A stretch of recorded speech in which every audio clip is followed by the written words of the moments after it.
August 15 Sri Arvind அன்னை ஒரு பிரபஞ்ச முக்கியத்துவம் வாய்ந்த நாளாக அறிவிக்கிறாங்க. காஸ்மிக் இம்பார்ட்டன்ஸ் உள்ள நாளாக.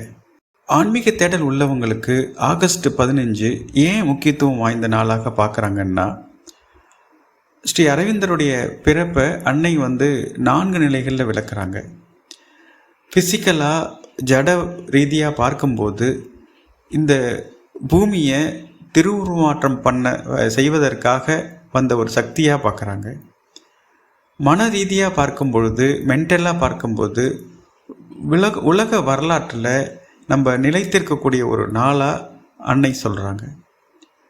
அதுக்கடுத்ததாக பூமியில் யுகம் யுகமாக தொடரக்கூடிய ஆன்மநேய ஒருமைப்பாட்டுடைய முக்கியத்துவம் வாய்ந்த நாளாக சொல்கிறாங்க.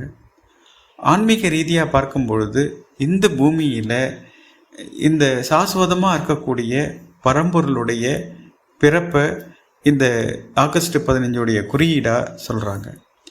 பழைய மதங்கள், பழைய யோக மரபுகள் எல்லாம் இந்த நம்ம வாழ்க்கை நடத்தக்கூடிய உலகத்தை வெறுத்து துறக்க சொன்ன பொழுது, வாழ்க்கையை பொய்ன்னு சொன்ன பொழுது, ஸ்ரீ அரவிந்தர் இந்த பூமியிலேயே நம்ம வாழக்கூடிய வாழ்க்கையை எப்படி தெய்வீகமாக மாற்றலாம் அப்படிங்கிற ஒரு தெய்வீக வாழ்வு அப்படிங்கிற ஒரு கருத்தை முன்னிறுத்தி அதற்கான வழியையும் அவருடைய நூல்கள் மூலமாகவும் அவருடைய யோக விஷயங்கள் மூலமாகவும் வழிகாட்டினார். அதனால் ஆகஸ்ட் 15 வெறும் ஒரு வரலாற்று சிறப்புமிக்க நாள் மட்டும் இல்லை, நம்முடைய ஆன்மீக பரிணாமத்தில், ஸ்பிரிச்சுவல் எவல்யூஷனில் இது ஒரு அடையாளமாக கருத வேண்டிய ஒரு நாளாக இருக்குது.